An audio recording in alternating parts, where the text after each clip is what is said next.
Students, very good morning. आशा है कि आप लोग स्वस्थ होंगे, प्रसन्न होंगे और अच्छी प्रकार अपना होमवर्क और बाकी स्टडी कर पा रहे होंगे। आज फिर आपके सामने उपस्थित हैं अपने उसी टॉपिक के साथ नेक्स्ट फार्मूलाज के साथ कि किस प्रकार से हम डायरेक्ट इनडायरेक्ट स्पीच में इंट्रोगेटिव सेंटेंसेस को डायरेक्ट स्पीच से इनडायरेक्ट स्पीच में चेंज करते हैं।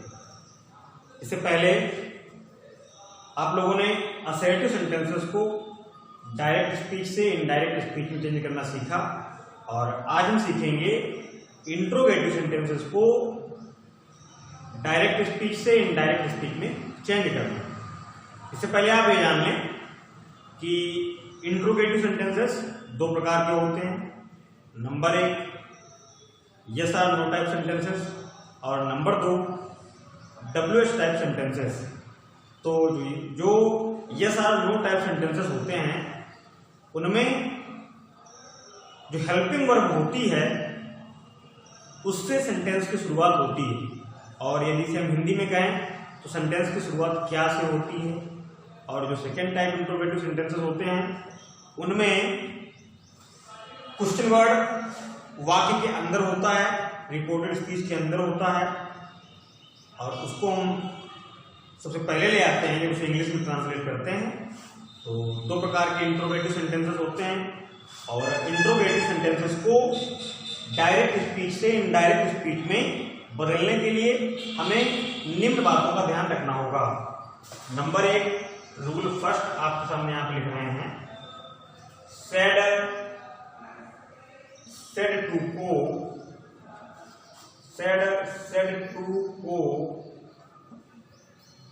asked, inquired या inquired of में चेंज कर देते हैं। नंबर एक सेड अथवा सेड टू को आस्क्ड अथवा इंक्वायर्ड आप में चेंज कर देते हैं। रूल 2 आपका हो जाएगा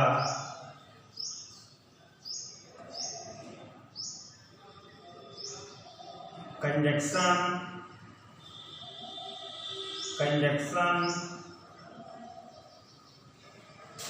दैट के स्थान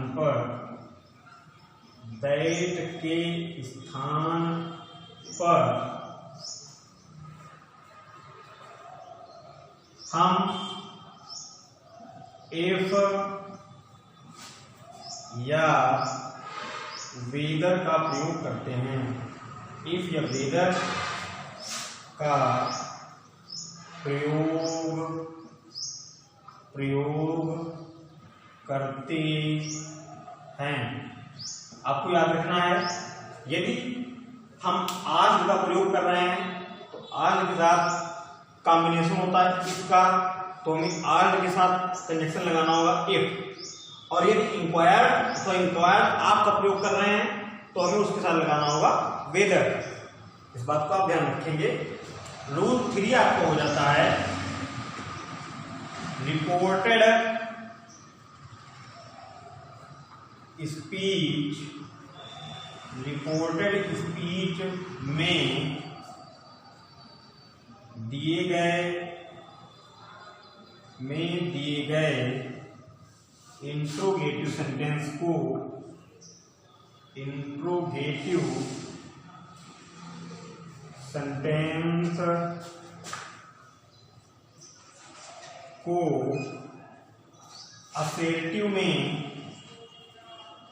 असर्टिव सेंटेंस में चेंज कर देते हैं। और रूल 3 आपका है कि रिपोर्टेड स्पीच में दिए गए इंट्रोगेटिव सेंटेंस को असर्टिव सेंटेंस में चेंज कर देते हैं। सबसे पहले आप यहाँ पे ये जान लें कि ये जो रूल बताए जा रहे हैं आपको, वो इंट्रोगेटिव फर्स्ट टाइप सेंटेंसेस के लिए हैं। इंट्रोगेटिव फर्स्ट टाइप सेंटेंसेस, और जो इंट्रोगेटिव सेकेंड टाइप सेंटेंसेस होते हैं उनमें थोड़ा सा डिफरेंस होता है, वो इसके बाद आपको हम बताएंगे। तो इन 3 रूल्स को आपको याद रखना है, इनको समझना है कि जो सेड अथवा सेड टू रिपोर्टिंग स्पीच की वर्ब होती है उसे हम बदलते हैं आस्क्ड में अथवा इंक्वायर्ड में अथवा इंक्वायर्ड आप में। आस्क्ड या इंक्वायर्ड में हम बदल सकते हैं और इंक्वायर्ड आप में हम तब बदलते हैं जब रिपोर्टिंग स्पीच में ऑब्जेक्ट भी दिया होता है। कंजक्शन दैट के स्थान पर इफ या डियर का प्रयोग करते हैं, इस बात को आपको याद रखना है। और रिपोर्टेड स्पीच में दिए गए इंट्रोगेटिव सेंटेंस को असर्टिव सेंटेंस में चेंज कर देते हैं। ये 3 मुख्य बातें हैं जिन पे आपको फोकस करना है, और यदि इन बातों को आपने समझ लिया तो इंट्रोगेटिव फर्स्ट टाइप सेंटेंसेस को आप आसानी से डायरेक्ट स्पीच से इनडायरेक्ट स्पीच में चेंज कर पाएंगे। और इन चीजों को आप नोट करते रहते हैं तो इन्हें आप नोट कर लें।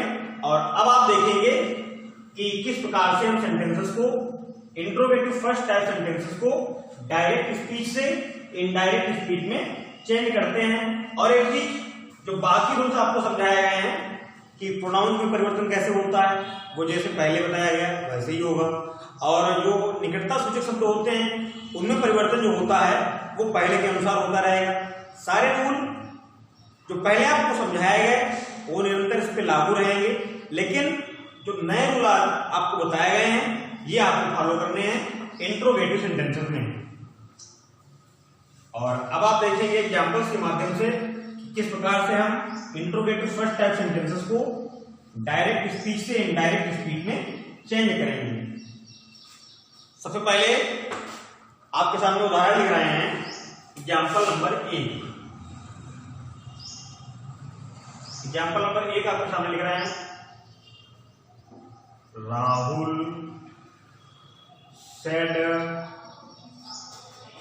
To Sanjay, Rahul said to Sanjay comma invert comma शुरू, आर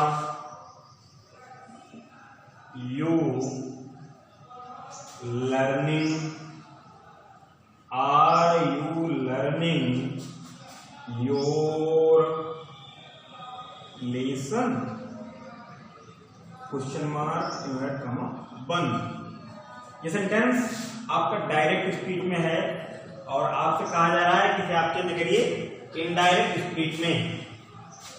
तो क्योंकि सेंटेंस को हम देख के बता सकते हैं कि सेंटेंस में reported speech interrogative first type sentence में है, और उसे हम कैसे बनाएंगे अभी आपको फार्मूले लिखवाए गए थे। तो सेट टू के बाद ऑब्जेक्ट दिया है, हम इसे चेंज कर सकते हैं।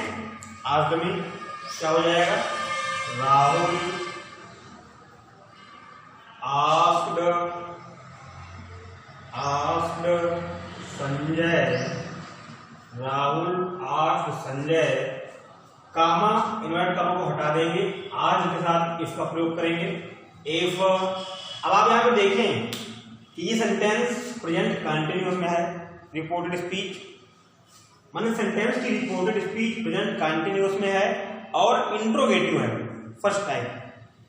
इसे अब हम चेंज कर देंगे असर्टिव में। और आप जानते हैं कि प्रेजेंट कंटिन्यूअस किसके अनुसार चेंज होता है, प्रेजेंट कंटिन्यूअस चेंज हो जाएगा पास्ट कंटिन्यूअस में। और यू आपका सेकेंड पर्सन प्रोनाउन है तो ये चेंज होगा संजय के अनुसार। इफ तो संजय के अनुसार यहाँ पे ही हो जाएगा ही, आप यहाँ पे लिख सकते हैं संजय ही, और आर का वाज हो जाएगा ही वाज लर्निंग, और योर के स्थान पे संजय के अनुसार ही जो हो जाएगा हिज लेसन। फुल स्टॉप लगाएंगे और ये हमारा चेंज हो गया है इनडायरेक्ट स्पीच में, क्योंकि हमने इसे अब असर्टिव में चेंज कर दिया है, तो यहाँ पे क्वेश्चन मार्क लगाने की कोई आवश्यकता नहीं।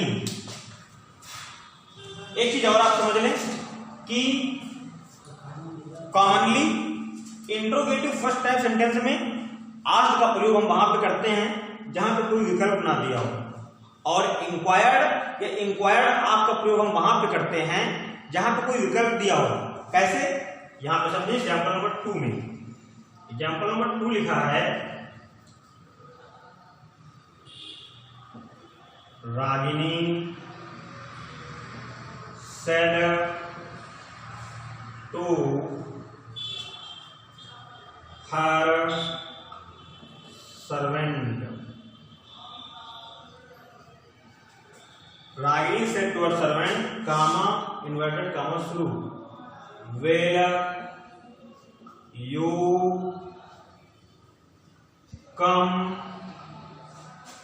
tomorrow, will you come tomorrow or not, question mark invert comma 1।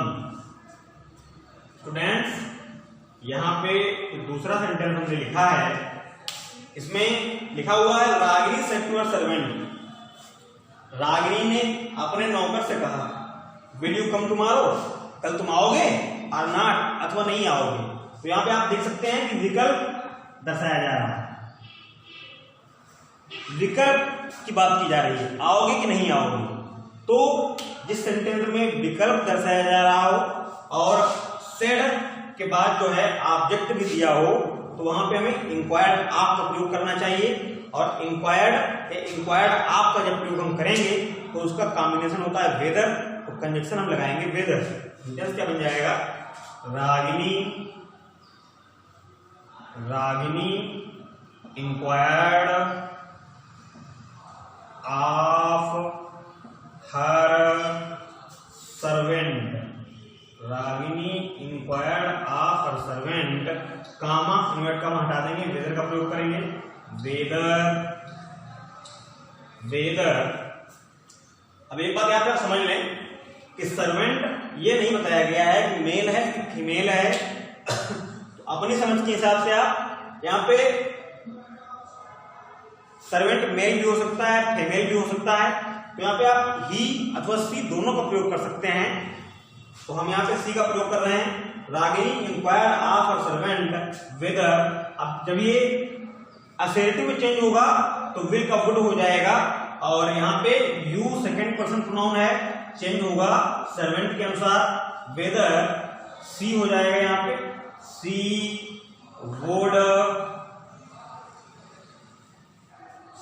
Would come, tomorrow को हम बोलते हैं द नेक्स्ट डे में, द नेक्स्ट डे, और आर नॉट को वैसे लिख देंगे, फुल स्टॉप लगा दिया जाएगा।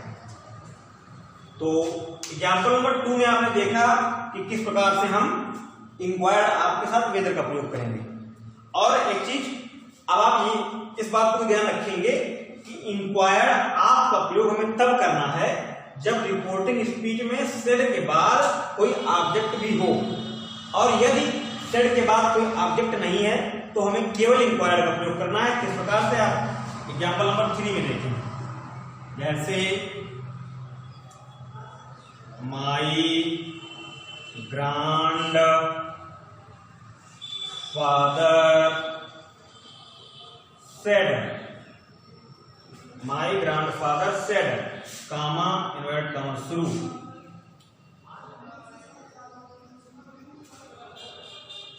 हाय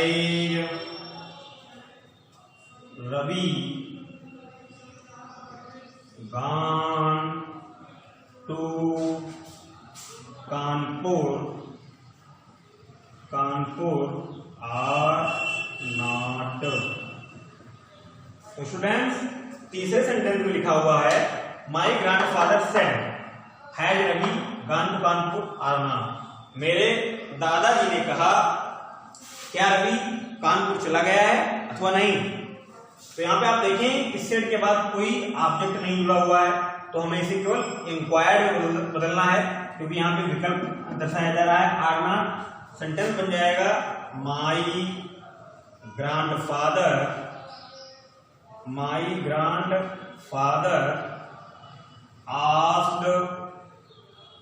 इंक्वायर्ड का प्रयोग किया, माई ग्रैंडफादर इंक्वायर्ड। अब यहाँ पे जब ऑब्जेक्ट नहीं है तो हम आप नहीं लगाएंगे, केवल इंक्वायर्ड लगाएंगे और हो जाएगा। इंक्वायर्ड के बाद इंक्वायर्ड वेदर। एक चीज और यहाँ पे आप देखें कि जो रवि है ये थर्ड पर्सन प्रोनाउन है और थर्ड पर्सन प्रोनाउन में कोई चेंजिंग नहीं होती है, तो यहाँ पे रवि को हम रवि रखेंगे।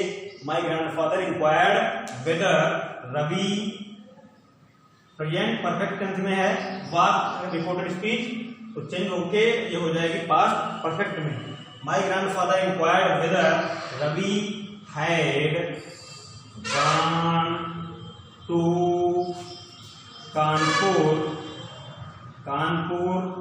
Are not. और एक चीज यहाँ पे कोई ये जरूरी नहीं है कि हर एक सेंटेंस में जिसमें आपको इंक्वायर्ड या इंक्वायर्ड आप का प्रयोग करना है, विकल्प प्रत्यक्ष रूप से आपके सामने लिखा ही हो। कुछ सेंटेंस ऐसे भी होते हैं जिनमें विकल्प जाहिर हो रहा होता है लेकिन प्रत्यक्ष रूप से लिखा नहीं होता है, तो वहां पे हमें अपने सेंस का प्रयोग करना है। और एक बात बता दें आपको कि कोई निश्चित रूल ये नहीं है कि आपको आर के साथ इफ कहाँ पे लगाना है और इंक्वायर्ड के साथ वेदर कहाँ पे लगाना है। दोनों में से आप किसी एक का प्रयोग कर सकते हैं, लेकिन उन सेंटेंसेस में जिनमें विकल्प दर्शाया जा रहा हो प्रत्यक्ष रूप से या अप्रत्यक्ष रूप से, उनमें इंक्वायर्ड ऑफ के साथ वेदर या इंक्वायर्ड के साथ वेदर लगाना ज्यादा सही होता है। और यदि आप चाहें तो आर के साथ एक भी उन सेंटेंसेस में लगा सकते हैं, लेकिन यदि सेंटेंस में विकल्प दर्शाया जा रहा हो तो इंक्वायर्ड ऑफ या इंक्वायर्ड के साथ वेदर लगाना ज्यादा सही होता है। बाकी ये कोई रूल नहीं है कि आप यहाँ पे आर का प्रयोग नहीं कर सकते हैं, इफ का प्रयोग नहीं कर सकते हैं। आप वहां भी आर या इफ का प्रयोग कर सकते हैं, लेकिन हमने आपको बताया कि उन सेंटेंसेस में जिनमें विकल्प दर्शाया जा रहा हो रिपोर्टेड स्पीच में, तो वहां पे इंक्वायर्ड ऑफ या इंक्वायर्ड का प्रयोग करना ज्यादा सही होता है। और इसके बाद अब आप देखेंगे कुछ और उदाहरण जो इंट्रोगेटिव फर्स्ट टाइप सेंटेंसेस में होंगे, और ये भी देख लें आप कि किस प्रकार से हमें चेंज करना है।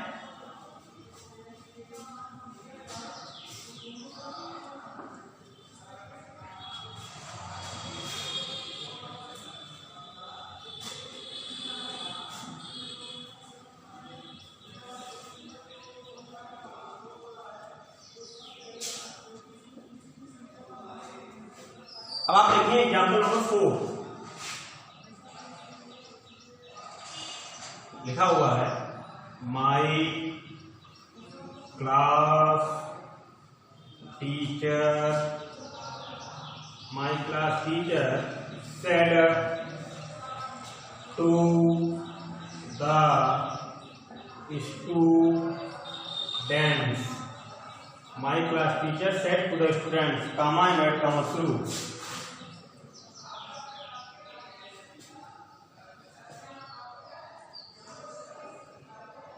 Can you solve these questions? Can you solve these questions? यहाँ पे आप देखेंगे मॉडल का प्रयोग है। तो सेंटेंस लिखा हुआ है, my class teacher said to the students, मेरे कक्षा अध्यापक ने विद्यार्थियों से कहा, can you solve these questions, क्या तुम इन प्रश्नों को हल कर सकते हो। तो सेंटेंस डायरेक्ट स्पीच में है और हमें इसे चेंज करना है इनडायरेक्ट स्पीच में। क्या हो जाएगा, अब यहाँ पे देखिए लिखा हुआ है, my class teacher said to the students, said के बाद ऑब्जेक्ट जुड़ा हुआ है, तो हम इसे बनाएंगे my class teacher asked, my class teacher asked the students, my class teacher asked the students, comma invert comma को हटा देंगे और कंजक्शन के रूप में इफ का प्रयोग करेंगे। इफ आप यहाँ पे देखें कि यू सेकेंड पर्सन प्रोनाउन है, चेंज होगा रिपोर्टिंग स्पीच के ऑब्जेक्ट के अनुसार स्टूडेंट्स ज्यादा हैं, यहाँ पे यू के स्थान पे हो जाएगा दे।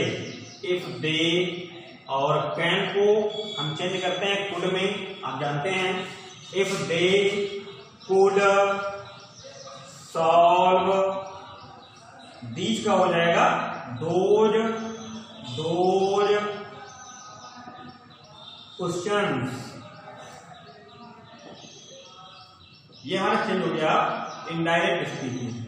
तो यहाँ पे आपने देखा कि सेट टू को हमने बदल दिया आस्क्ड में, क्योंकि इसके बाद ऑब्जेक्ट जुड़ा हुआ था, और अगर ऑब्जेक्ट ना भी जुड़ा हुआ हो, reported speech interrogative first type में है, तब भी हमें आस्क्ड का प्रयोग करना होगा। तो my class teacher asked the students, comma invert comma हटा के हम इफ का प्रयोग करते हैं। इफ बाकी इंट्रोगेटिव सेंटेंस को हम चेंज कर देते हैं असर्टिव में, और जो चेंजिंग होती है टेंस की या टाइम ऑफ नियरनेस वर्ड्स की, उसे भी हमें करना होता है। सेंटेंस बन गया है, my class teacher asked the students if they could solve those questions. और इसके बाद आप देखेंगे एग्जाम्पल नंबर 5,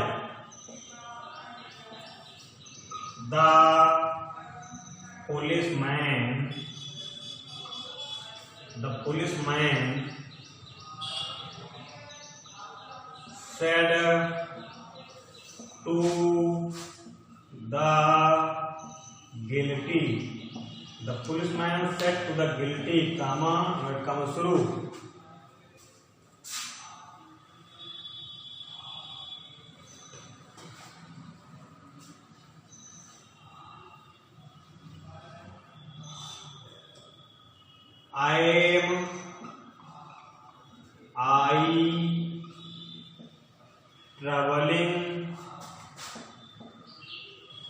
traveling you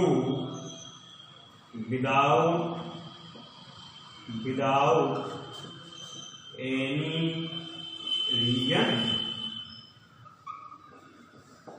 तो स्टूडेंट्स, ये एग्जाम्पल 5 जो आपके सामने लिखा हुआ है, लिखा है the policeman said to the guilty, police वाले ने अपराधी से पूछा, एम आई ट्रबलिंग यू, क्या मैं तुम्हें परेशान कर रहा हूं, विदाउट एनी रीजन, बिना किसी कारण के। तो सेंटेंस क्या बन जाना चाहिए? सेंटेंस बन जाएगा द पुलिसमैन सेड टू को बदल देंगे आस्क्ड में, asked the guilty, comma invert comma हटा के इसका प्रयोग करेंगे। इफ अब यहाँ पे आप देखें कि आई आपका फर्स्ट पर्सन प्रोनाउन है, और ये चेंज होगा पुलिसमैन के हिसाब से, क्योंकि रिपोर्टिंग स्पीच का सब्जेक्ट यानी स्पीकर है पुलिसमैन। इफ आई के स्थान पे हो जाएगा ही, आई के स्थान पे हो जाएगा ही, और यहां पे आपको लिखना है policeman. If he was travelling you आपका सेकेंड पर्सन है, चेंज होगा गिल्टी के अनुसार, तो हिम हो जाएगा हिम। यहां पे आप लिख सकते हैं गिल्टी ब्रैकेट में, him without any reason, full stop लगा देंगे और सेंटेंस आपका चेंज हो जाएगा इनडायरेक्ट स्पीच में। तो यहां पे आपने देखा कि एग्जांपल नंबर 5 में सेंटेंस बन गया है इनडायरेक्ट स्पीच में, the policeman asked the guilty if he, bracket में आप लिख सकते हैं कि पुलिसमैन के लिए ही लिखा जा रहा है, if he was travelling him यानी गिल्टी विदाउट एनी रीजन। और अब आप एक सेंटेंस और देखेंगे एग्जांपल नंबर 6 लिखा हुआ है, my mother said to me. My mother said to me, comma inverted commas through. Will you take tea? Will you take tea? तो स्टूडेंट्स यहां पे आप देखें लिखा हुआ है my mother said to me, ये डायरेक्ट स्पीच में सेंटेंस है। डायरेक्ट स्पीच में मेरी माँ ने मुझसे कहा विल यू टेक टी, क्या तुम चाय पियोगे। अब आप यहाँ पे समझ सकते हैं कि यहाँ पे विकल्प है लेकिन अप्रत्यक्ष रूप से है, क्योंकि जब कोई आपसे पूछता है कि आप चाय पियोगे कि नहीं तो वो विकल्प भी हो जाता है। तो यहाँ पे ये लिखा नहीं है आर नॉट, लेकिन आपको अपने सेंस से यहाँ पे समझना है कि यहाँ पे आर नॉट है, will you take tea or not. इस प्रकार से अप्रत्यक्ष रूप से विकल्प सेंटेंस में हो सकता है और अपने सेंस से आपको वहां पे इंक्वायर्ड आपका प्रयोग करना होगा। तो क्या बन जाएगा सेंटेंस हमारा, my mother asked me, sorry inquired आपका प्रयोग करिए आप, माई mother inquired of me weather. अब आप यहां पे देखें यू सेकेंड पर्सन प्रोनाउन है, चेंज होगा मी के अनुसार, तो वेदर आई हो जाएगा और विल का वुड हो जाएगा, I would take tea. Or not नहीं लिखा है तो आपको आर नॉट लिखने की आवश्यकता नहीं। सेंटेंस आपको बन गया my mother inquired of me whether I would take tea. तो इस प्रकार से आपको हमने इंट्रोगेटिव फर्स्ट टाइप सेंटेंसेस समझाने का प्रयास किया है और I hope that you will be understanding very well. आप लोग अच्छी प्रकार से सेंटेंसेस समझे होंगे और इनसे संबंधित होमवर्क भी आपको करना है और साथ साथ रीऑर्डरिंग में जो आप लोग होमवर्क कर रहे हैं वो भी आपको पढ़ते रहना है। तो ये इंट्रोगेटिव फर्स्ट टाइप सेंटेंसेस हमने आपको आज समझाए हैं और इसके बाद कल के वीडियो में हम आपको समझाएंगे कि इंट्रोगेटिव जो सेकेंड टाइप सेंटेंसेस होते हैं उन्हें हम डायरेक्ट स्पीच से इनडायरेक्ट स्पीच में कैसे चेंज करते हैं। इन सेंटेंसेस को आप नोट करते रहें, ये होमवर्क करने की स्थिति में आपके लिए उपयोगी होंगे और आज का होमवर्क आपको हम बोर्ड पे लिख के बता देंगे और ये जो सेंटेंस हमने आपको समझाए हैं इनका अपनी बुक में भी विधिवत अध्ययन कर सकते हैं, एक बार रिवाइज कर सकते हैं। तो हो सकता है कोई चीज छूट रही हो वो आपके लिए कवर हो जाएगी और होमवर्क क्या करना है यह भी हम आपको बता रहे हैं।